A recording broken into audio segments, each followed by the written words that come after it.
Hello everyone, welcome to my channel top it with Shariq. हम आज इस लेक्चर में करने वाले हैं जर्नल एंट्रीज। और ये जर्नल एंट्रीज मैं आपको दिखाऊंगा। ओनली आपको एक रूल याद रखना है। बस एक रूल के ज़रिए हम सारी की सारी जो जर्नल एंट्रीज हैं उनको हम सॉल्व कर लेंगे। So this will be very helpful for you, क्योंकि आपको ये सारे रूल्स जो है ये याद नहीं रखने। लेकिन पहले मैं आपको रूल्स का थोड़ा सा आइडिया दे दूँ। अब देखिए, हमारे पास जितने भी अकाउंट्स हैं उनको हमने कैटेगराइज किया है 5 कैटेगरीज में, राइट। हमने इनको 5 कैटेगरीज करी है। किसके लिए? For the purpose of recording the transaction को रिकॉर्ड करने के लिए जितने भी अकाउंट्स हमारे पास है हमने उनकी 5 कैटेगरीज करी है। और वो जो कैटेगरीज है उसमें पहले हमारे पास आता है एसेट, दूसरा लाइबिलिटी, तीसरा कैपिटल, फोर्थ वन एक्सपेंस और लॉस, एंड फिफ्थ वन हमारे पास है रेवेन्यूज या गेन्स। ये हमारे पास अकाउंट्स बनते हैं किन के लिए? रिकॉर्डिंग करने के लिए, ट्रांजेक्शन्स की रिकॉर्डिंग करने के लिए। अब इन सारे अकाउंट्स के अपने अपने रूल्स हैं। जैसे आप देखिए, अगर हमारे पास एसेट है या एक्सपेंस और लॉस है, राइट।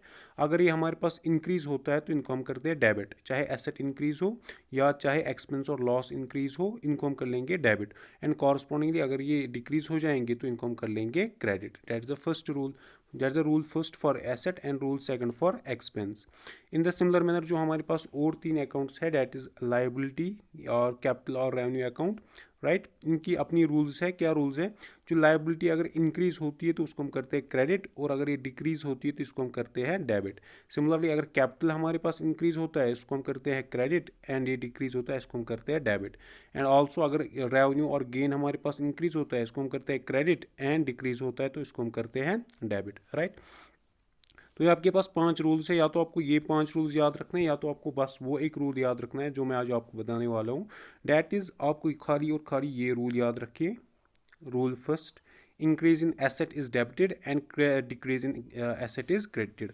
अगर आपने ये रूल याद रखा तो आपके पास जितनी भी जर्नल एंट्रीज है आप उनको आज सॉल्व कर सकते हैं। आप पहले मैं आपको बोलूँ, हमारे पास जो जर्नल एंट्री आती है इसमें क्या होता है? इसमें हमारे पास एक जर्नल एंट्री में हमारे पास एक तो होती है डेबिट ट्रांजैक्शन और दूसरी होती है क्रेडिट ट्रांजैक्शन, राइट। अगर आपको पता चल गया कि डेबिट किसको करना है तो कॉरस्पॉन्डिंगली जो वहाँ पे दूसरा अकाउंट होगा उसको हमें करना है क्रेडिट, राइट। तो यहाँ पे अब आपको पता है एसेट हमारे पास जो है वो क्या क्या है। लेकिन मैं आपको कुछ एग्जांपल्स दे दूं एसेट की। हमारे पास फॉर एग्जांपल कैश है, वो हमारे पास एसेट है। बैलेंस एट बैंक है, वो हमारे पास एक एसेट है। हमारे पास कोई इक्विपमेंट है, राइट। कोई इक्विपमेंट हमारे पास है, मशीनरी हमारे पास है, लैंड हमारे पास है, राइट। या लैंड हमारे पास है या मशीनरी हमारे पास है, वो सारी इक्विपमेंट्स बनते हैं। सिमिलरली अगर हमारे पास कोई डेटर, राइट, जो हमारे पास कर्जादार है, या इसको हम बोलते हैं अकाउंट्स रिसीवेबल, जो जिन अकाउंट्स जो हमें पैसा मिलने वाला है, रिसीवेबल, ये हमारे पास बनते हैं व्हाट यू कॉल एज, ये हमारे पास बनते हैं एसेट्स। और भी एग्जांपल इसकी जो है, जैसे कि हमारे पास फर्नीचर है, राइट। फर्नीचर जो हमारे पास है वो भी हमारे पास बनेगा एसेट। तो ये चीज़ें आप याद रखिए। यहाँ से मैं आपको ये सारा का सारा कन्फ्यूजन जो है जर्नल एंट्रीज का ये दूर करने वाला हूँ। मैंने आप क्या बोला, एसेट में हमारे पास कैश आता है, बैंक आता है, इक्विपमेंट आता है, कोई लैंड आती है, राइट, डेटर आता है, फर्नीचर आता है, और डेटर को हम दूसरा नाम बोल सकते हैं अकाउंट्स रिसीवेबल, जिसमें जो हमें पैसा मिलने वाला है। तो ये सारे हमारे लिए बनते हैं एसेट। अगर यही हमारे पास इंक्रीज हो गए तो इनको हम कर लेंगे डेबिट, और कॉरस्पॉन्डिंगली जो हमारे पास एक ट्रांजैक्शन में दूसरा अकाउंट होगा उसको हम कर लेंगे क्रेडिट, जो अब आगे देखेंगे, राइट। सो और मैं कुछ इंपॉर्टेंट पॉइंट्स आपको बोल दूं इस जर्नल एंट्री के बारे में। यहाँ पे पहला इंपॉर्टेंट पॉइंट ये है कि जो हमारे पास होता है ओनर की जितनी भी ट्रांजेक्शन्स है उसको हम ओनर के नाम से नहीं लिखते, उसको हम लिखते हैं under the name of capital account, right. जो कैपिटल अकाउंट का नेम है उसी कैपिटल अकाउंट में हम सारी की सारी ट्रांजेक्शन्स लिखते हैं, किसकी? एक ओनर की, राइट। तो ये तो था पहला पॉइंट। दूसरा पॉइंट जो आपको याद रखना है, अगर कहीं पे कैश लिखा होगा तो डैट मीन्स जो वो ट्रांजेक्शन है वो हो गई है कैश में, राइट। अगर वहाँ पे कहीं पे नाम लिखा होगा, right, if there is name written somewhere, तो डैट मीन्स जो ये ट्रांजेक्शन हो गई ऑन क्रेडिट, राइट। अभी इसमें पैसा जो हमारे को नहीं मिला है, तो दैट इज ऑन क्रेडिट। अगर कैश लिखा है कहीं पे, that means that transaction has happened in cash only. और अगर कहीं पे नेम लिखा है, फॉर एग्जांपल कहीं कहीं से हमने कुछ खरीदा, फॉर एग्जांपल वहाँ उसका नाम आ गया वहाँ पे, तो दैट मीन्स वो ट्रांजेक्शन हमारे पास होती है क्रेडिट में, राइट। तो ऑल्टरनेटिवली अगर हम एंड वन मोर थिंग, अगर हमारे पास कोई कहीं पे कुछ नहीं लिखा है, ना कैश लिखा है ना नेम लिखा है, तो वहाँ पे हमको लेना है कि ये ट्रांजेक्शन जो है, ये ट्रांजेक्शन हो गई है कैश में।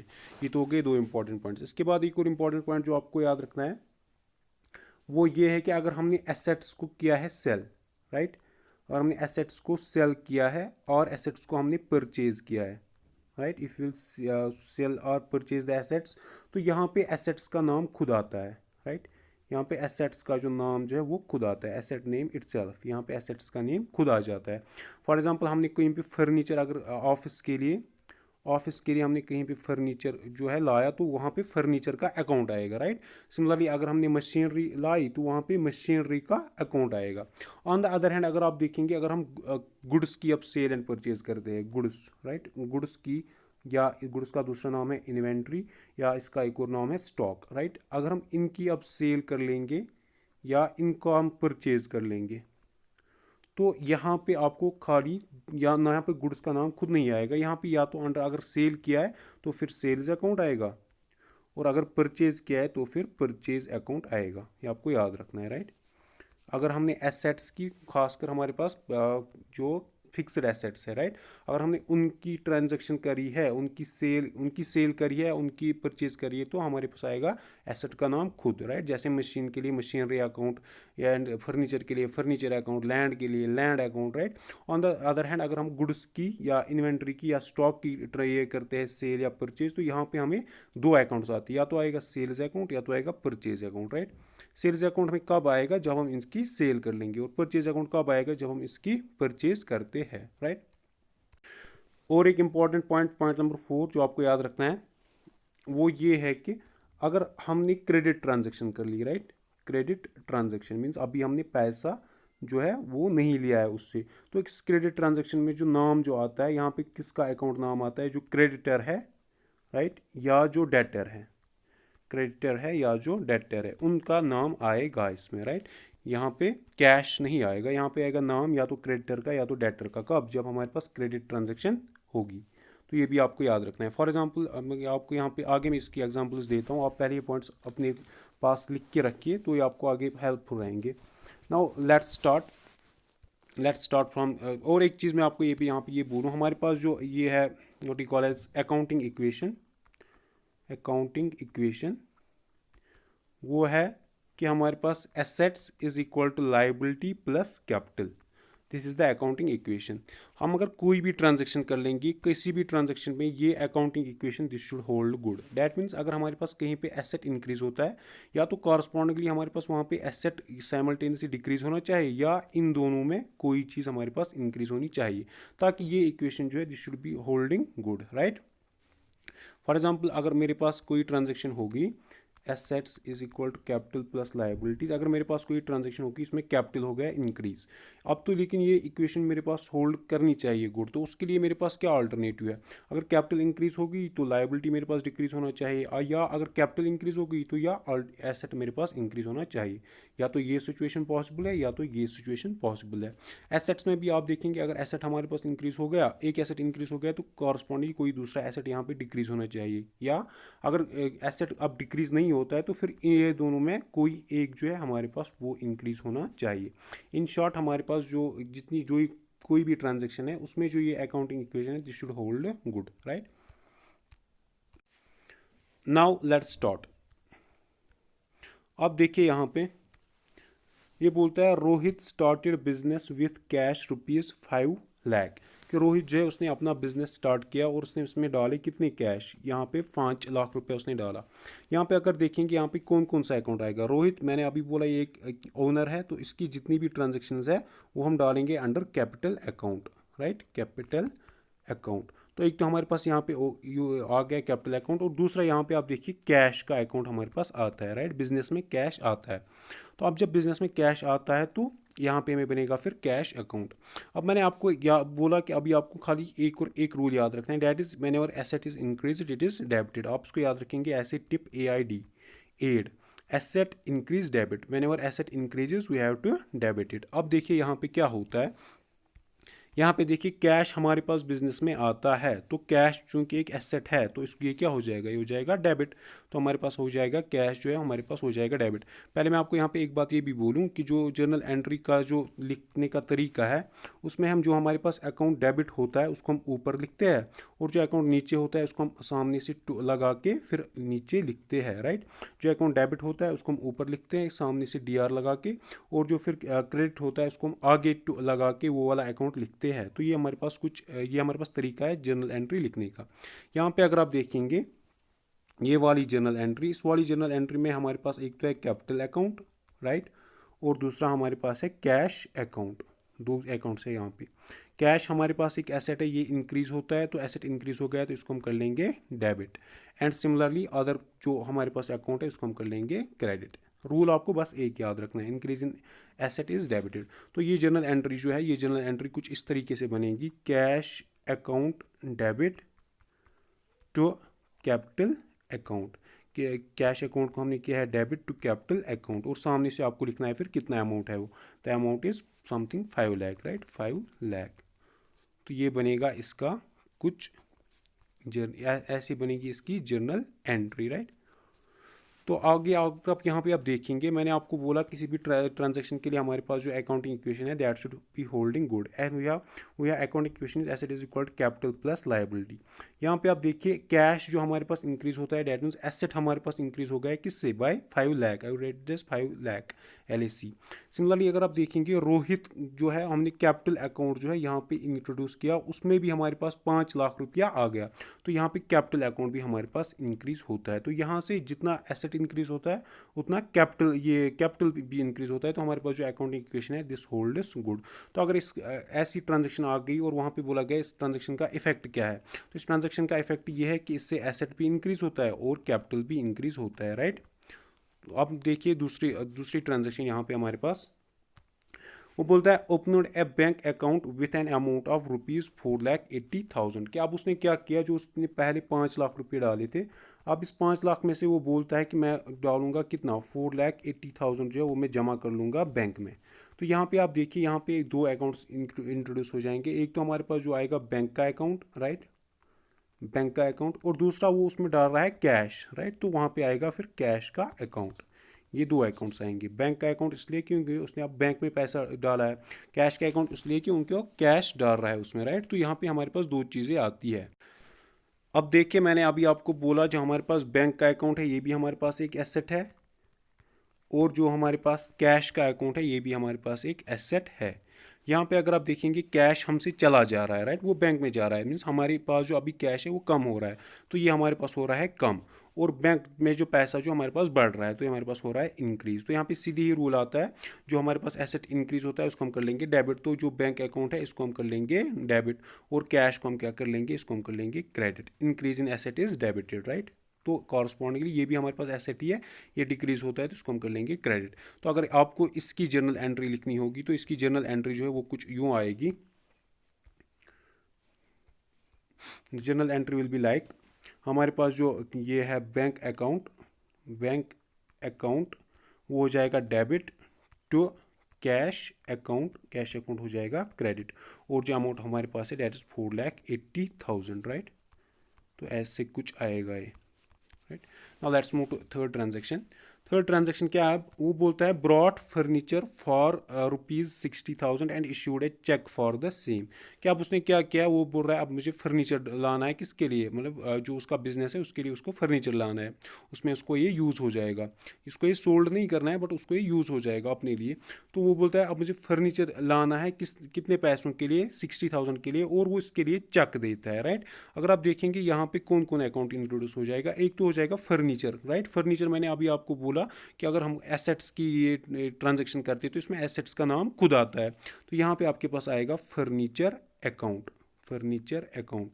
सीधे आएगा फर्नीचर अकाउंट। यहाँ पे ये सेल्स और परचेज का अकाउंट नहीं आएगा, वो तब आएगा जब हम गुड्स की जिनमें हम डील करते हैं, राइट, उनकी कुछ सेल कर लेंगे या परचेज कर लेंगे, तब हमारे पास आएगा सेल्स अकाउंट और परचेज अकाउंट। लेकिन यहाँ पे ये फर्नीचर ला रहा है तो यहाँ पे हमारे पास आएगा एक तो फर्नीचर अकाउंट आएगा। दूसरा आप देखिए यहाँ पे अब वो क्या कर रहा है, he issues cheque for the same, means for the amount of ₹60,000। अब वो चेक दे रहा है, मीन्स अब दूसरा यहाँ पे जो चेक निकलेगी वो निकलेगी बैंक से, तो दूसरा इफेक्ट जो यहाँ पे आएगा वो आएगा बैंक अकाउंट पे।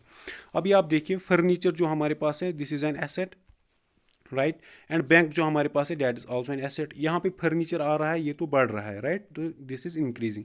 बैंक से पैसा जा रहा है, ये तो हमारे पास हो रहा है कम। अभी मैंने बोला एसेट इंक्रीज तो डेबिट, तो डेट मीन्स अगर फर्नीचर अकाउंट हमारे पास इंक्रीज हो रहा है तो इसको हम कर लेंगे डेबिट। तो इसकी ट्रांजेक्शन कुछ ऐसे आएगी, furniture account debit to bank account, right. तो ये इसकी कुछ ऐसे ट्रांजेक्शन आएगी, राइट। यहाँ पे अगर आप देखेंगे ऊपर मैंने बोला अगर हमारे पास ये accounting equation asset is equal to capital plus liability, इस वाले में आप देखिए जब उसने बैंक अकाउंट में पैसा डाला तो उससे कैश जो है, कैश तो उसके पास कम हो गया, लेकिन बैंक में उसके पास जो अमाउंट है वो इंक्रीज हो गया। ये भी हमारे पास एसेट है, ये भी हमारे पास एसेट है। तो अगर इस ट्रांजेक्शन का इफेक्ट हम देखेंगे, इस ट्रांजेक्शन का इफेक्ट क्या हो जाता है, इस ट्रांजेक्शन का इफेक्ट ये हो जाता है कि इससे एसेट इंक्रीज भी होता है और इससे एसेट डिक्रीज भी होता है। तो जितना एसेट इंक्रीज हो गया उतना एसेट डिक्रीज हो गया, तो ये इक्वेशन हमारे पास फिर से it will hold good. It is something like कि मेरे पास मानिए ऐसे asset is equal to capital plus liabilities, पहले मानिए मेरे पास यहाँ पे 20,000 थे और यहाँ पे इन दोनों का सम भी मेरे पास 20,000 थे, it was holding good first. फिर मैंने क्या किया, फिर मैंने इस एसेट में से फॉर एग्जांपल 5,000 रुपये मैंने इसमें कम किए और दूसरे साइड से इसमें 5,000 फिर से डाल दिए, तो यहाँ पे नेट इफेक्ट जो इन दोनों ट्रांजेक्शन्स का वो आएगा 0। तो that means this equation will again hold good. तो यहाँ पे ये जो सेकंड ट्रांजेक्शन थी इसमें भी ये इक्वेशन होल्ड गुड करेगी। ऑन द अदर हैंड अब देखिए जो हमारे पास थर्ड ट्रांजेक्शन है, यहाँ पे भी हमारे पास एक तो फर्नीचर आता है, right, furniture is an asset, और दूसरा हमारे पास बैंक आता है, ये भी हमारे पास एक एसेट है। फर्नीचर बढ़ता है, बैंक जो हमारे पास वो कम हो जाता है, तो यहाँ इस ट्रांजेक्शन का भी इफेक्ट क्या आता है, asset increase in asset and decrease in asset, asset is increased and asset is decreased, asset is increase and decreased by same amount. So again the accounting equation asset is equal to capital plus liability that will hold good. Now let's move to transaction number 4। ये बोलता है bought plant and machinery from Ramji Lal for the business for ₹1,25,000 and an advance of ₹10,000 in cash is given। कि बोलता है हमने plant and machinery लाई, कहाँ से हमने लाई, रामजी लाल से, कितने के लिए, 1,25,000 के लिए, और उसमें से उसको एडवांस देता है, एडवांस में देता है कितना, 10,000 rupees, right, cash in cash देता है 10,000 रुपीज़। तो यहाँ पे हमें बोलता है अब हमें अगर इसकी जर्नल एंट्री लिखेंगे तो वो कैसी आएगी। पहले मैं आपको यहाँ पे बोलूँ जर्नल एंट्रीज जो हमारे पास है, these are of two types, journal entries, these are of two types, one is the simple journal entry and another one being the compound journal entry. Simple journal entry में हमारे पास खाली 2 accounts involve होते हैं, right, 2 accounts मतलब एक हो जाएगा debit उनमें से और एक हो जाएगा credit. So whenever this situation is there, is this situation like only 2 accounts are there in which one is credited and another is debited, this type of journal entry is called as simple journal entry। On the other hand हमारे पास है compound journal entry. Compound journal entry में आप क्या होते हैं, यहाँ पे greater than 2, more than 2 accounts होते हैं, यहाँ पे 3 हो सकते हैं, 4 हो सकते हैं या कुछ भी हो सकते हैं, राइट। तो जब ऐसे की सिचुएशन आएगी जहाँ पे 2 से ज़्यादा अकाउंट्स होंगे, विल कॉल दैट, जब वहाँ पे हमें जर्नल एंट्री करनी पड़ेगी, will call that is a compound journal entry. अब इस कंपाउंड जर्नल एंट्री में आपको क्या हो जाएगा, यहाँ पे या तो हमको 2 अकाउंट हो जाएंगे डेबिट, राइट, या 3 अकाउंट हो जाएंगे डेबिट, या 4 अकाउंट हो जाएंगे डेबिट। सिमिलरली या तो 2 या 3 या सो ऑन अकाउंट्स हमारे पास हो जाएंगे क्रेडिट। तो यहाँ पे कोई लिमिट नहीं है। इट इज़ नॉट लाइक कि ओनली एक अकाउंट डेबिट होगा तो 2-3 अकाउंट्स क्रेडिट होंगे, या एक अकाउंट क्रेडिट होगा 2-3 अकाउंट्स डेबिट होंगे। यहाँ पे ये भी कुछ बहुत सारे हो सकते हैं डेबिट, बहुत सारे क्रेडिट भी हो सकते हैं। अब मैं यहाँ पे जो आपके पास एग्जाम्पल है इसमें आप देखिए कौन कौन अकाउंट हमारे पास इन्वॉल्व होगा। एक तो सीधे होगा प्लांट एंड मशीनरी अकाउंट, क्योंकि मैंने अभी बोला ये हमारे पास एसेट है तो इसका नाम खुद आएगा, तो इसका आएगा प्लांट एंड मशीनरी अकाउंट, एक तो हमारे पास ये अकाउंट इसमें इन्वॉल्व होता है। दूसरा आप देखिए इसने यहाँ पे नाम आ गया, मैंने अभी आपको बोला जहाँ पे नाम आता है डैट मीन्स वो ट्रांजैक्शन जो है that has happened on credit. तो यहाँ पे इसका नाम भी आएगा राम जी लाल अकाउंट। मैंने अभी आपको बोला जब हमारे पास क्रेडिट में ट्रांजैक्शन होती है तो वहाँ पे जो क्रेडिटर है या डेटर है उसका नाम आता है। और तीसरा आप देखिए हमने इसको तो कैश भी दे दिया ना, तो यहाँ पे आएगा हमारे पास कैश अकाउंट भी। तो यहाँ पे हमारे पास अब आते हैं 3 अकाउंट्स। अब तक जितनी भी एंट्रीज हमने कर ली उनमें हमारे पास थे खाली 2 अकाउंट्स, लेकिन यहाँ पे आप देखते हैं यहाँ पे हमारे पास है 3 अकाउंट्स। तो जब मैंने बोला जब भी 2 अकाउंट से ज़्यादा अकाउंट्स आएंगे तो विल कॉल दैट से कंपाउंड जर्नल एंट्री। तो ये हमारे पास एक कंपाउंड जर्नल एंट्री बनती है, राइट। तो आप देखेंगे यहाँ पे आप देखेंगे क्या इफेक्ट हो रहा है। अब देखिए हमने तो प्लांट एंड मशीनरी जो हमने लाई, तो डैट मीन्स ये हमारे पास इंक्रीज होता है प्लांट एंड मशीनरी अकाउंट, या प्लांट एंड मशीनरी हमारे पास इंक्रीज होती है। लेकिन हमने क्या किया, हमने इसको लाया 1,25,000 के लिए, लेकिन हमने इसको कैश में दिए खाली कितने 10,000, मीन्स कैश हमसे चला गया, तो कैश तो हमारे पास कम हो गया, तो कैश अकाउंट जो हमारे पास वो डिक्रीज हो जाएगा। अभी आप देखिए जो राम जी लाल अकाउंट है ये भी हो जाएगा हमारे पास क्या, this will be also credited. क्यों मैंने आपको एक ही बात बोली, एसेट इंक्रीज तो डेबिट। अब देखिए यहाँ पे एसेट हमारे पास है प्लांट एंड मशीनरी, यहाँ पे प्लांट एंड मशीनरी हमारे पास एसेट है, ये इंक्रीज होगी तो इसको कर लेंगे हम डेबिट, राइट। और कैश अकाउंट, कैश हमारे पास एक एसेट है, ये डिक्रीज हो गया तो इसको हम कर लेंगे क्रेडिट। एंड सिमिलरली जो बाकी अकाउंट्स हैं मैंने आपको बोली वो सीधे हो जाएंगे क्रेडिट, राइट। तो यहाँ पे आप ऐसे देखिए, अगर इसकी जर्नल एंट्री आपको बनानी होगी तो इसकी जर्नल एंट्री कुछ ऐसे आएगी, plant and machinery account debit, कितना हमने लिया 1,25,000 का, right. To cash account, means cash account हमारे पास हो जाएगा क्रेडिट, कितने से हो जाएगा 10,000 से, राइट। और क्या आएगा to Ramji Lal account, Ramji Lal का अकाउंट, उसमें अब कितना आएगा, उसमें आएगा जिस 10,000 अब माइनस करना है तो 1,50,000 that will B 1,15,000, right, around this. तो अभी आपको यहाँ पे एक और चीज़ मैं ये भी बताऊँ, हर किसी ट्रांजेक्शन में हमारे पास डेबिट जो है that should be equal to credit. In every transaction debit should be equal to credit. अगर यहाँ पे देखेंगे डेबिट हमारे पास हो रहा है 1,25,000, अगर आप इन दोनों का सम कर लेंगे that should also be equal to 1,25,000। तो यहाँ पे आपको याद रखना है, यहाँ पे राम जी लाल अकाउंट आपको क्रेडिट नहीं करना है 1,25,000 से, but the difference of the two, इन दोनों की डिफरेंस है उससे आपको इसको क्रेडिट करना है। यहाँ पे एक और चीज़ जो आप याद रखनी, इसको समझने में आपको आसानी होगी, मैं आपको एग्जांपल देता हूँ। आप मानिए जब हमारे पास हम बैंक में जाते हैं तो हमने बैंक में कुछ पैसा जो हमने जमा किया, फॉर एग्जांपल मैंने 2,000 रुपीज़ बैंक में जमा किए, तो I am getting a message your account has been credited, कि आपका जो अकाउंट है उसको हमने क्रेडिट किया है, कितने अमाउंट से, बाय 2,000 रुपीज़। मीन्स जब भी हमने बैंक में पैसा डाला तो हमें आता है कि हमारे पास जो ये अकाउंट है उसको क्रेडिट किया गया है बाय 2,000 रुपीज़। यहाँ पे आप देखिए, यहाँ पे हम we go on the accrual basis, right. Accrual मतलब जब ट्रांजैक्शन होती है एक्रूअल बेसिस पे हम यहाँ पे वर्क करते हैं, कि जब हमारे पास कुछ ये ट्रांजैक्शन होती है तो हम उसका इफेक्ट तभी मानते हैं, राइट। तो जब हमने ट्रांजैक्शन का इफेक्ट तब भी लिया जब वो हो गया, तो हम इसको बोलेंगे भाई हमने आपसे प्लांट एंड मशीनरी जो है, हमने आपसे जो प्लांट एंड मशीनरी है वो तो हमने आपसे बॉट कर ली, right, we bought that from you, plant and machinery तो हमने आपसे ली, लेकिन साइमल्टेनियसली हमने आपको उसका पेमेंट किया है, right, we have done the payment simultaneously. तो जब हम उसका पेमेंट कर लेंगे तो डैट विल मीन कि हमें उसको क्या करना है, क्रेडिट करना है, राइट। तो कितना क्रेडिट करना है, एक तो हमने 10,000 रुपये उसको ऑलरेडी कैश में दिए, और कितना क्रेडिट करना है, और करना है क्रेडिट 1,15,000। तो अगर आप यहाँ पे एक्रूअल बेसिस पे जाएंगे तो एक्रूअल बेसिस में हम बोलते हैं जब हमारे पास जब हमारे पास कोई सौदा हो गया, राइट, तो हम उसी टाइम उसकी ट्रांजेक्शन लिखते हैं। तो कैसे ट्रांजैक्शन लिखेंगे, हमने उसको पे किया है, जितना हमने उसको देना था उतना हमने उसको दिया है, जैसे मैंने बैंक की एग्जांपल आपको दी, राइट। तो हमने उसको पे किया, that means we have to credit that, right. या तो आप उस तरीके से देखिए या तो आप इस तरीके से देखिए। अभी let's move to next transaction number 5। यहाँ पे ये बोलता है goods purchased from Sumit traders for ₹55,000। क्या हमने गुड्स जो है वो उनको परचेज किया कहाँ से, सुमित ट्रेडर्स से। अगेन देखिए आप यहाँ पे सुमित ट्रेडर्स का नाम आता है, that means this transaction has happened on credit, right.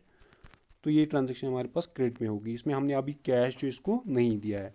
तो जब ये होता है तो यहाँ पे आप देखिए कौन से दो अकाउंट्स ये इंट्रोड्यूस हो जाएंगे। एक तो यहाँ पे आएगा हमारे पास, एक तो गुड्स की चेंज होती है, राइट, एक तो गुड्स की चेंज होती है नंबर फर्स्ट, और नंबर सेकंड जो यहाँ पे अकाउंट आएगा वो आएगा स्मिथ ट्रेडर्स का, क्योंकि हमने ये ट्रांजैक्शन अभी करी है ऑन क्रेडिट। तो मैंने बोला जब क्रेडिट पे होती है ट्रांजैक्शन तो वहाँ पे क्रेडिटर या डेटर का नाम आता है, यहाँ पे जो नाम आएगा वो आएगा स्मिथ ट्रेडर का। और गुड्स जो हमने किए है वो है परचेज देम, तो डेट मीन्स हमने यहाँ पे आएगा हमारे पास परचेज अकाउंट, परचेज अकाउंट। ये गुड्स मैंने आपको बोला एक्सेप्ट एसेट्स हमारे पास या तो आएंगे परचेज अकाउंट में या तो आएंगे सेल्स अकाउंट में, since we are purchasing them तो this will be under the purchase account. अब देखिए यहाँ पे तरीका क्या है। अब हमने देखो यहाँ पे देखो आप गुड्स जो है हमने परचेज किए, मीन्स हमारे पास जो गुड्स है वो हमारे पास बढ़ते हैं। गुड्स मेरे यहाँ पर मैंने बोला आपको पहले ही हमारे पास है एसेट, तो जब हमारे पास एसेट इंक्रीज हो जाएगा तो हम इसको क्या कर लेंगे डेबिट। डैट मीन जो हमारे पास ये परचेज अकाउंट है इसको हम कर लेंगे डेबिट, एंड कॉरस्पॉन्डिंगली जो दूसरा है उसको हम कर लेंगे क्रेडिट, राइट, उसको हम कर लेंगे क्रेडिट जैसे कि आपने देखा। तो इसका जो यहाँ पे इफेक्ट आएगा that will be something like purchase account debit to Sumit traders account, right, जो सुमित ट्रेडर्स का अकाउंट है उसको हम कर लेंगे क्रेडिट। अगेन आप यहाँ पे अगर एक्रोल बेसिस पे जाएंगे, जैसे हम बैंक में हमने पैसे डाला तो हमें आता है credit, right, your account has been credited. In the similar manner उसने हमें कुछ चीज़ें बेची तो हमने उसके अकाउंट को क्या करना है क्रेडिट, तो सुमित अकाउंट ट्रेडर्स का अकाउंट जो हो जाएगा क्रेडिट, चाहे उस तरीके से देखिए या इस तरीके से देखिए। Now let's move to sixth transaction. ये बोलता है goods costing ₹25,000 sold to Rajni enterprise for ₹35,000। क्या हमारे पास जो गुड्स है जिनकी कीमत कितनी थी 25,000, 25,000 उनकी कीमत थी, लेकिन हमने वो भेजे किन को, रजनी एंटरप्राइजेस को। अगेन आप देखेंगे यहाँ पे नाम आ गया तो that means it is a credit sale, right, हमने सेल जो यहाँ पे करी है वो करी है क्रेडिट पे, अभी हमने पैसा उससे नहीं लिया है। तो यहाँ पे भी अगर आप देखेंगे यहाँ पे हमारे पास आएंगे दो अकाउंट्स, राइट, एक तो गुड्स में चेंज आती है तो गुड्स का हम देखेंगे अब ये सेल होता है कि परचेज होता है, since we are selling them तो डेट will be goods will be under now sales account, right. And number second यहाँ पे जो आएगा डेट will be Rajni Enterprises, right, ये इसका दूसरा इसका अकाउंट आएगा। अभी आप देखिए गुड्स जो हमने सेल किए तो हमारे पास गुड्स क्या हो जाएंगे, हमारे पास गुड्स जो वो हो जाएंगे डिक्रीज। तो गुड्स हमारे पास मैंने आपको बोला ये हमारे पास है एसेट, तो हमारे पास जब एसेट्स डिक्रीज होते हैं तो हम इनको क्या कर लेंगे क्रेडिट, तो that means this sales account will be credited, right, and this Rajni's account that will be debited, right. तो गुड्स यहाँ पे हमने सेल किए तो गुड्स हमारे से कम हो गए, जब गुड्स हमारे से कम हो गए तो एसेट हमारे से कम हो गया, एसेट हमारे से कम होता है तो हम इसको करते हैं क्रेडिट। तो सिंस यहाँ पे गुड्स हमारे पास आएंगे under the account of sales account, तो सेल्स अकाउंट हम यहाँ पे क्या कर लेंगे क्रेडिट, एंड कॉरस्पॉन्डिंगली जो दूसरा अकाउंट होता है उसको हम करते हैं डेबिट, तो रजनी अकाउंट हो जाएगा डेबिट। तो इसकी ट्रांजेक्शन जो है वो कुछ ऐसे आएगी कि जो Rajni enterprises account this will be debited to sales account, right. तो ये इसकी कुछ ऐसे ट्रांजैक्शन आएगी। Now let's move to transaction number 7। ये बोलता है paid the monthly store rent ₹2500 in cash, कि हमने क्या किया, हमने स्टोर की रेंट जो है उसको पे किया, कितना किया पे 2500, वो हमने कैश में दे दिया। तो यहाँ पे एक तो अकाउंट आपके पास आएगा कैश अकाउंट, क्यों, क्योंकि सीधे ट्रांजैक्शन होती है हमारे पास कैश में, और दूसरा यहाँ पे आएगा रेंट का अकाउंट, राइट, रेंट अकाउंट, दूसरा आएगा रेंट का अकाउंट। तो ये दो अकाउंट्स यहाँ पे इन्वॉल्व होंगे। अभी आप देखिए कैश हमारे पास एक एसेट है, लेकिन हम तो कैश देते हैं तो एसेट हमारे से होता है डिक्रीज, तो ये फिर हमारे पास हो जाएगा क्रेडिट, राइट। और फिर जो रेंट अकाउंट है ऑल्टरनेटिव दूसरा अकाउंट जो हो जाएगा डेबिट। तो इसकी ट्रांजैक्शन जब आपको लिखनी होगी the transaction will be something like rent account debit to cash account credit. क्यों, क्योंकि कैश हमसे चला जाता है, जब हमसे कैश चला जाता है डेट मीन्स हमारे से एसेट चला जाता है, जब हमारे से एसेट चला जाता है तो उसको हम बोलते हैं, उसको हम करेंगे credit, right. Now let's move to transaction number 8। ये बोलता है paid ₹5,000 as salary to the office employees, कि मैंने पे किया, कितना किया पे 5,000, राइट, एज सैलरी, किनको पे किया टू ऑफिस एम्प्लॉयज़। तो यहाँ पे अगर आप देखेंगे यहाँ पे आपके पास दो अकाउंट्स आएंगे, एक तो आपने पे किया है ₹5,000, डैट मीन्स या तो आपने कैश में दिया या तो उनको चेक में दिया, तो हम मानेंगे ने उसको कैश में दिया, तो दैट्स से कैश अकाउंट। यहाँ पे एक तो आएगा कैश अकाउंट और दूसरा जो यहाँ पे आएगा वो आएगा सैलरी अकाउंट, सैलरी अकाउंट। तो ये दो अकाउंट्स यहाँ पे इन्वॉल्व होंगे, एक तो कैश अकाउंट इन्वॉल्व होगा, दूसरा यहाँ पे इन्वॉल्व जो होगा that will be salary account. अभी आप देखिए कैश हमने पे किया तो हमसे अगेन कैश कम हो जाता है, डेट मीन्स एसेट हमसे अगेन कम हो जाता है। जब भी हमारे पास एसेट कम हो जाएगा इसको हम कर लेंगे क्रेडिट, और जो दूसरा अकाउंट है इसको हम कर लेंगे डेबिट। तो इसकी ट्रांजेक्शन अगर आप देखेंगे that will be something like salary account that will be debited to cash account that will be credited. यहाँ पे देखिए अगर ये बोलता हमने क्या किया कि paid ₹5000 as by cheque, right, by cheque हमने, अगर ये बोलता बाय चेक हमने इसको पे किया है तो फिर हमारे पास यहाँ पे कैश अकाउंट के बदले आता बैंक अकाउंट, राइट। तो फिर यहाँ पे ट्रांजेक्शन सेम रहती, कैश अकाउंट के बदले आता बैंक अकाउंट। अभी देखिए ट्रांजेक्शन नंबर 9 हमारे पास ये बोलता है received cheque as full payment from Rajni enterprises and deposited same day into bank. क्या हमने रिसीव की है चेक, कितनी चेक, फुल पेमेंट के लिए, मतलब जितनी उसको पे करनी थी उतनी पेमेंट उसने सारी करी है, कितने की, किससे, रजनी एंटरप्राइजेस से। अगेन आप देखिए यहाँ पे नाम आ गया रजनी एंटरप्राइजेस का, और हमने इसको डिपॉजिट किया है किस में, बैंक में। तो यहाँ पे दो अकाउंट जो आपके पास इन्वॉल्व होंगे, एक तो आएगा बैंक का अकाउंट क्योंकि आपने बैंक में इसको डाला है तो बैंक अकाउंट आएगा, दूसरा आपने लिया है रजनी एंटरप्राइजेस से तो यहाँ पे आएगा Rajni enterprises account, Rajni enterprises account. अभी आप देखिए बैंक में आपके पास पैसा जो है वो बढ़ जाता है क्योंकि आपने ये चेक जो है ये डाली है बैंक में, तो बैंक अकाउंट आपके पास इंक्रीज हो जाता है। बैंक अकाउंट मैंने बोला आपके पास है एसेट, राइट, तो एसेट आपके पास हो जाएगा इंक्रीज, तो इसको आप कर लेंगे डेबिट, राइट, और कॉरस्पॉन्डिंगली जो रजनी का अकाउंट है इसको हम कर लेंगे क्रेडिट। देखिए क्या हो जाएगा। तो यहाँ पे अगर आप देखेंगे इसकी ट्रांजैक्शन जो हमारे पास आएगी वो क्या आएगी, that will be bank account debited to Rajni enterprises account credited, right, this will be the transaction for this. तो ये हमने आज कुछ जर्नल एंट्रीज कर ली जिसमें मैंने आपको दिखाया खाली एक रूल यूज़ करके आप कैसे जर्नल एंट्रीज कर सकते हैं, that is increase asset, whenever asset increases you have to debit them.